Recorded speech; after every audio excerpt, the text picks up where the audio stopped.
চট্টগ্রাম মহানগরে ৩৩০ জনকে একযোগে দুষ্কৃতিকারী আখ্যা দিয়ে বহিষ্কারের ঘটনায় এবার সামনে এসেছে গুরুতর অসঙ্গতি ও প্রশ্নবিদ্ধ তথ্য।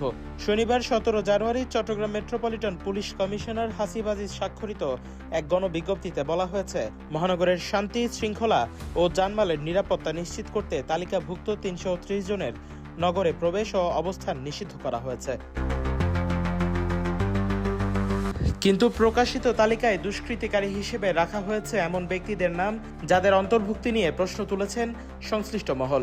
তালিকার ৪ নম্বরে রয়েছে চট্টগ্রাম মহানগর বিএনপির বর্তমান যুগ্ম আহ্বায়ক শওকত আজম খাজার নাম। রাজনৈতিক পরিচয় থাকা সত্ত্বেও তাকে দুষ্কৃতিকারী হিসেবে তালিকাভুক্ত করায় বিষয়টি নতুন করে বিতর্ক তৈরি করেছে।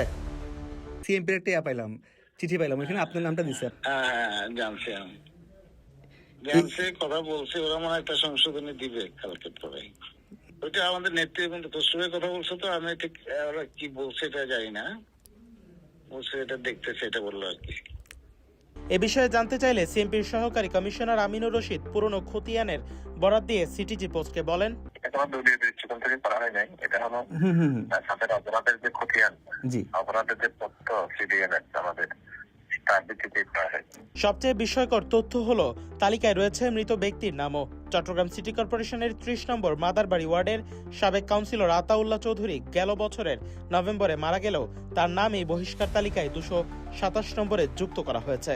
তবে মৃত্যুর তথ্য সিএমপির কাছে ছিল না উল্লেখ করে সহকারী কমিশনার আমিনুর রশিদ সিটিজি পোস্টকে বলেন, একজন কাউন্সিলর নাম ভুলক্রমে আসছে, উনি যে ব্যক্তি মারা গেছে, আমাদের কাছে ছিল না, এটা আমরা সংশোধনে দিয়েছি।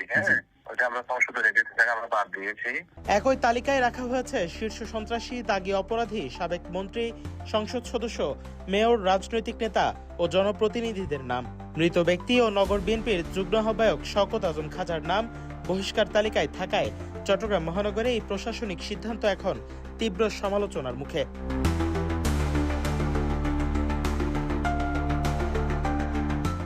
News desk, CTG post, Chittagong.